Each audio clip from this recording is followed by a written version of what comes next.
Well, it's the start of week 10. Been a busy week. Chicken coop's almost ready to start putting the nipa on the top. Put the bamboo on the sides. Chickens will be going in there this week. Started putting the nipa together. Still gathering the hollow block.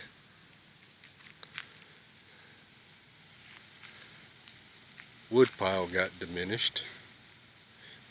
Most of that wood went to making the chicken coop. Wife's been busy putting in the garden area.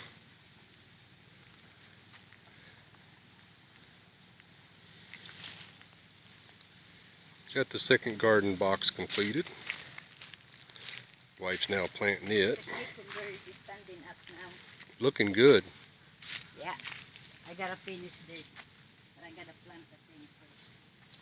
Look at it. Cucumber, all the way there, look. They're healthy, huh? They look good. What did you put in the seed pack up there? Cabbage. Cabbage? Chinese Cabbage? It's not cabbage, that round cabbage. It's a leafy cabbage. I want to break into the heritage seeds and see what we want to plant out of it. And I want to plant it over there. At the end? It'd be a good place for it. And I want to do it over here too on the edge. But it's got empty right here on the edge. I want to do it right here too on the edge. I'm going to pack him with that. Well, square foot gardening. That's the whole point. Maximize the amount of vegetation for the space. Utilize the most out of the water, fertilization, and weed control. This is cucumber and bitter melon. And over there is fixing to be a string beans and gore. And over here, string beans and cucumber all the way around.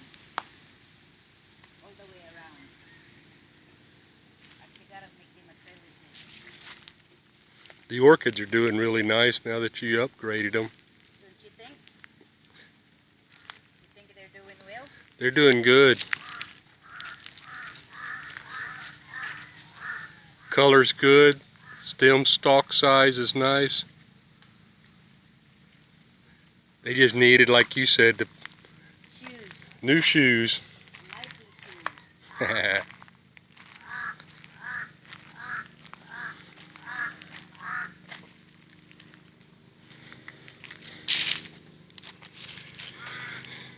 Well, the French drain's in. Just got a little bit of rock, and that's all that's left to finish.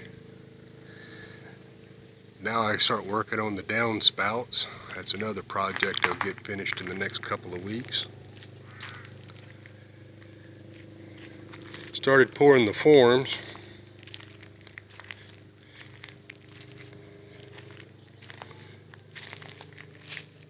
This form will be for the two reserve tanks. They'll be 5 foot wide, 10 foot long each, two side by side, 6 foot tall.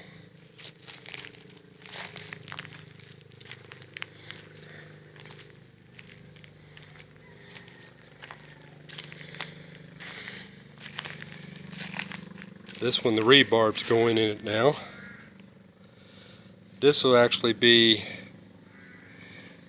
3.5 foot tall, 3 foot wide, 10 foot long.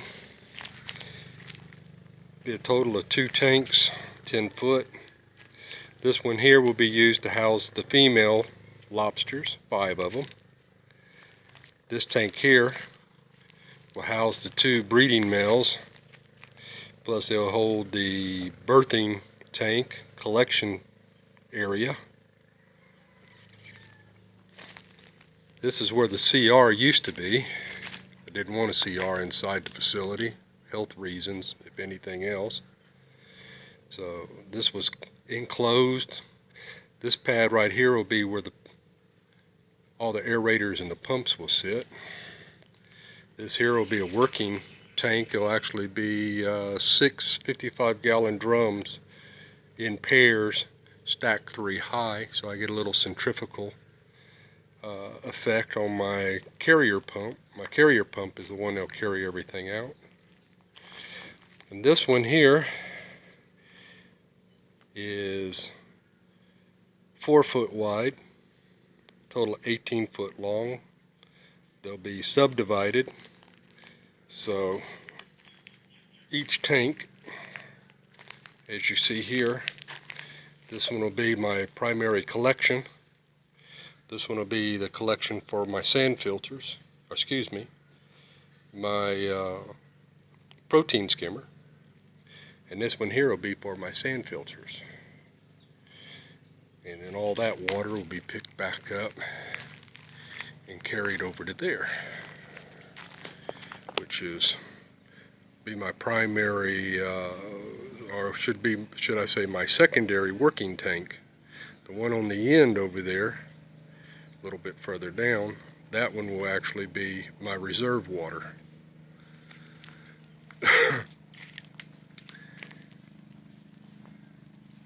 Got chickens here ready to go into the chicken coop, so they'll get a new home here pretty soon. Like I said, we put the French drain in. Very pleased with it. Now we got to turn around and start leveling and knocking down the hills out of here, leveling everything out, getting it ready.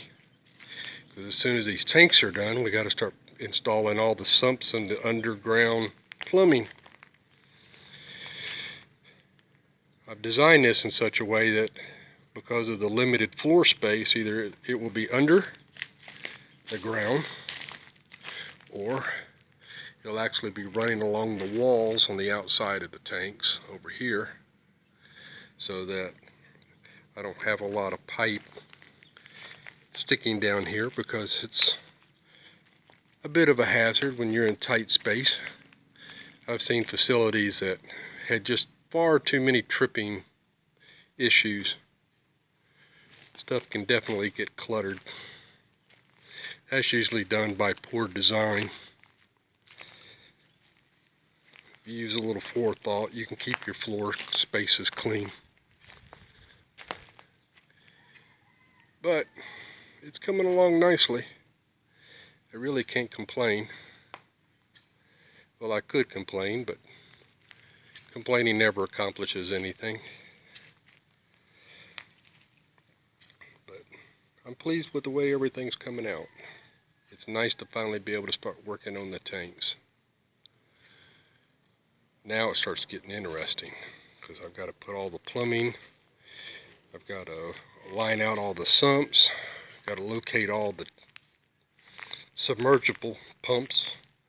This facility, all the pumps will be primarily all 24 volt and 12 volt units, so that I can stay as free off of the electrical grid as possible. Be using tidal power, wind power, and solar power. But it's starting to look like the beginning of a facility.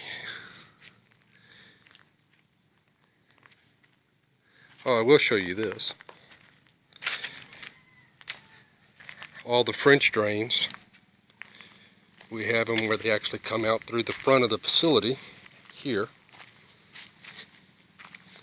You can see how close my saltwater source is. This is the beginning of the Surigao Straits. Once you come around this area right over in here, you open right up into the Pacific Ocean. We're on the very north end of Mindanao. You can't get much more north of Mindanao than we are here.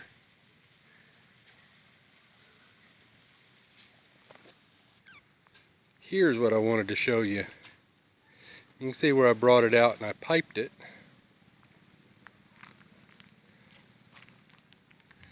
Comes out there and over here.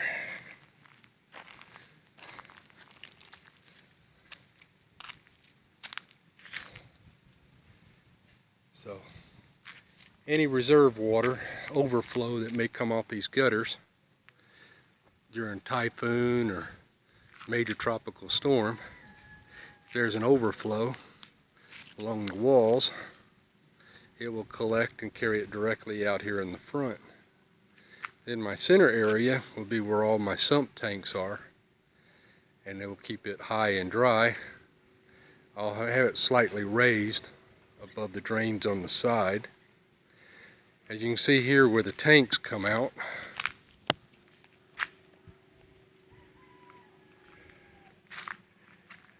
wherever there's not a tank covering the wall, there'll actually be one hollow block high retaining wall that will run right along the inner edge of the drain system.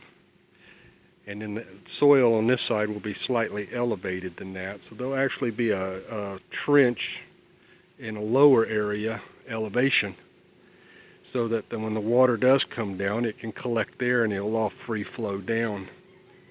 This should give me a little extra protection against contamination. I don't need salt water and fresh water mixing, because it will quickly go brackish, change the water temperature, water salinity, and pH, which could be definitely catastrophic if it's being pumped directly into lobster larvae.